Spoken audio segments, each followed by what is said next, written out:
What's up, YouTube? It's Ronnie here today, and it's time for some Dianzenshuu 7. Dragon Ball Dianzenshuu 7 explained.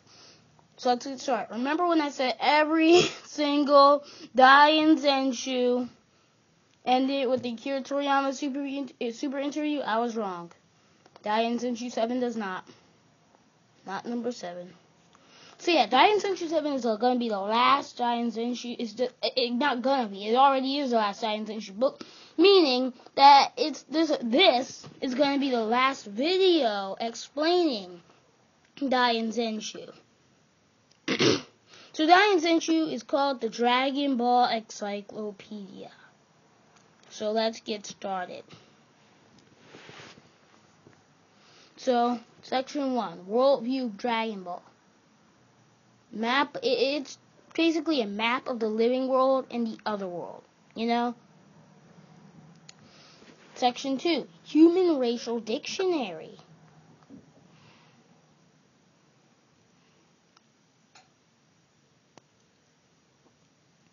It's about different backstories of many different characters in the series.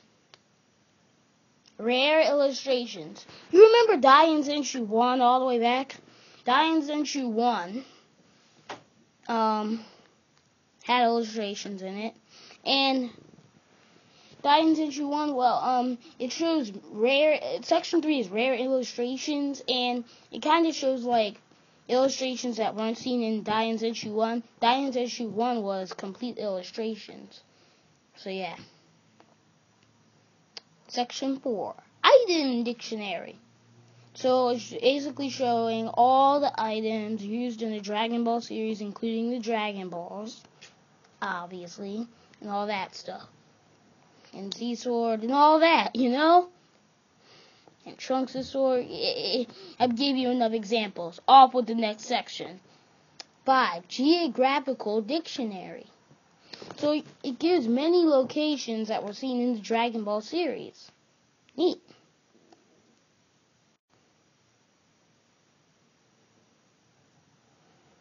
Particular about phrases is what Section 6 called. And it gives phrases, it tells phrases from the manga.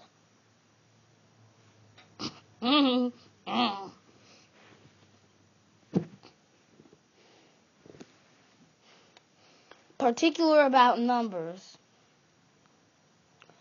You're going to think this is corny. This section is about, I might cry. What I just say, what this section in the Dragon Ball book is about. Math. Yeah, you heard me. Math. That section is about math. I'm done with that section. I'm done talking about that section. I'm done. Here's something much better. Particular about the anime. The anime and manga differences. 9. Particular about time.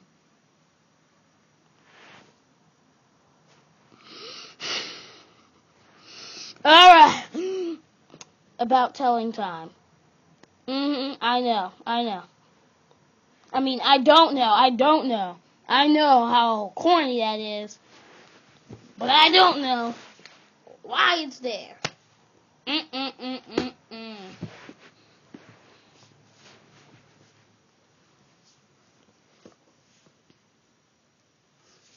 So, Section 10, ironically, is 10 years of Dragon Ball. Get it? Section 10 and 10 years of Dragon Ball, you know?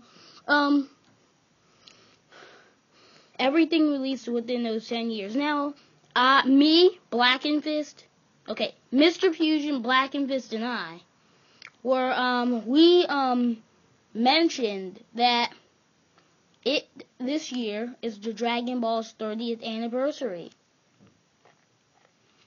And so this Dianzenshuu book must have been released 20 years ago. I know I'm talking about math right now, but still, I'm just trying to point out this Dianzenshuu book was released.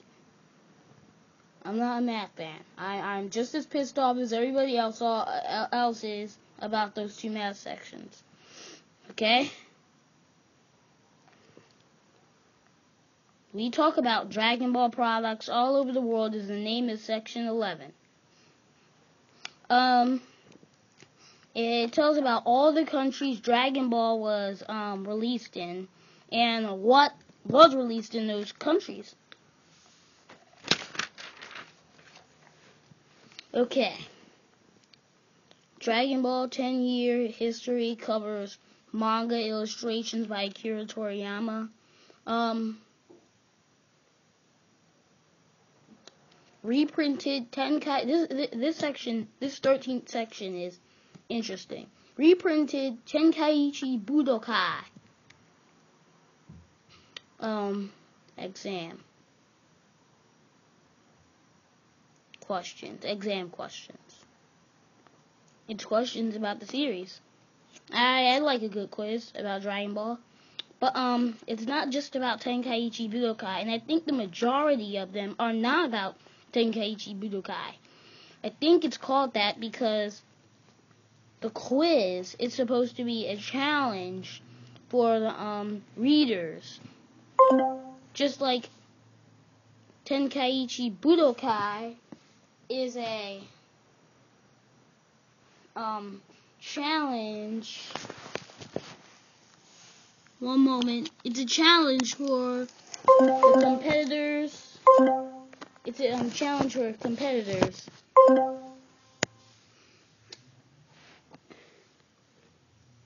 So yeah, let's go.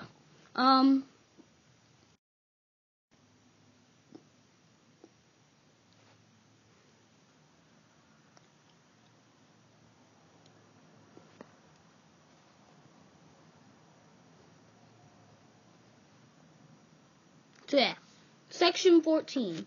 Akira Toriyama, best of volume ending. Oh yeah, best of volume ending comments. So these are just comments on the series. Okay? Many people commented on the series. To him. 4 futures revealed. Now, Kwame did a video about this section, 4 futures revealed. He didn't mention it, but he did a video about what it's talking about. It's talking about the 4 different alternate timelines of the Dragon Ball universe. So you might want to check that video out by Kwame. He made it like this alternate timeline theory. And I guess Dianzenshuu, Dianzenshuu, I guess you can't, I don't know how you with it, but you think. Kwame, I gotta tell you and Professor, whatever his name is, I forget the professor's name. I know it starts with Professor, the guy you made the theory with. But, you both have the mind. I just gotta say, Kwame and Professor, whoever, you both have the minds of a Dianzenshuu writers. You should write a Dianzenshuu of your own. No, really, Kwame, no, really, Professor, whoever, write a Dianzenshuu of your own. You think like the writers. That's a gift. Section 16, Son Goku.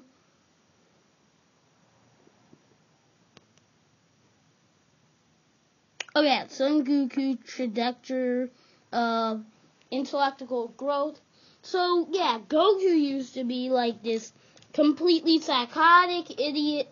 And, well, not psychotic. I don't want to say psychotic, but, like, it's idiot. He thought marriage was food. He thought all boys have tails, and when they grow old, they fall off, and all that. He thought Bulma was a witch.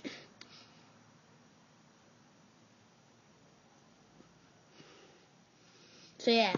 And then when Goku grew up, Goku became more intelligent. He was not that ignorant anymore, but he was still a little immature. He had the brain of an average child, and back when he was a real child, he had the brain of an average baby. No offense to Goku, but he's still strong. 17. Section 17 is really interesting. Secret stories. So it discusses what happened to launch. It discusses a backstory of Android 17 and 18. They used to be humans, and they used to be Lapras and Lazuli. Android 17 was Lapras, and Android 18 was Lazuli. And Dr. Gero captured them and remodeled them into happy androids. Happy androids have humans, and yeah. Section 18.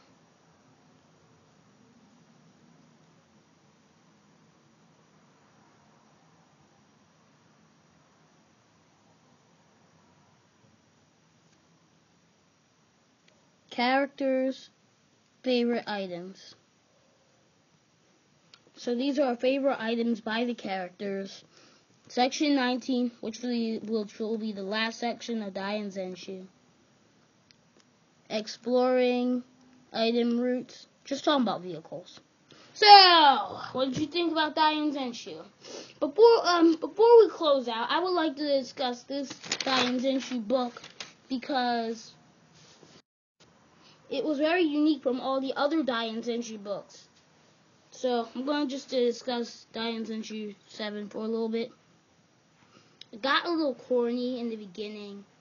Oh, and have you noticed something? In the beginning, it was kind of reviewing other Dianzenshus. Section 1, the world view. It's a map of the living world and otherworld. Now, there was a map of the living world in Dianzenshuu 2, the story guide. They talked a lot about the living world and the other world. Yeah. Human racial dictionary, those are backstories. Didn't they have those backstories in Dianzenshuu 2 story guide? Rare illustrations, just showing stuff they didn't show in Dianzenshuu 1. It's just like continuing Dianzenshuu 1. And geographical dictionary talking about locations. Dianzenshuu 2 talks about locations.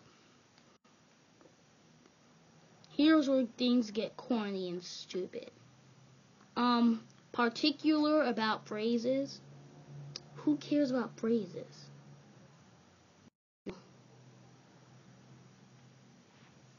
Section 7, man. Particular about numbers. Math. I'm reading a Dragon Ball.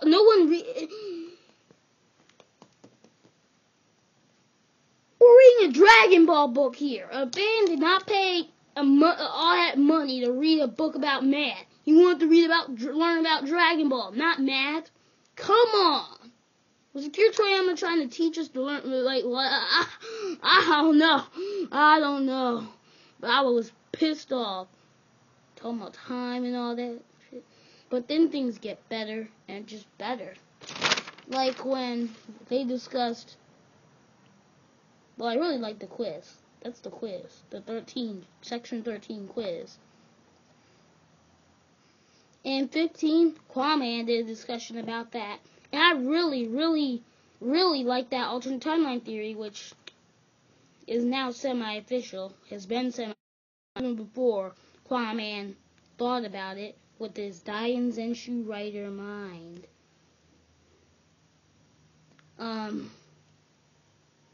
Yeah. Goku's intellectual growth, secret stories, I really enjoyed those sections. So I don't think we really needed a Akira Toriyama super interview, because compared to the the two last sections were corny. But parts of the ending I felt that we don't really need a Akira Toriyama super interview, because compared to some of these sections, the Akira Toriyama super interview was corny. So, that was my video for today. That was my Dianzenshuu today. I hope you enjoyed this video. If you enjoyed this video, hit that like button. You got that? Hit that like button. And I hope you enjoyed the entire series. I'm Ronnie, and I'm out.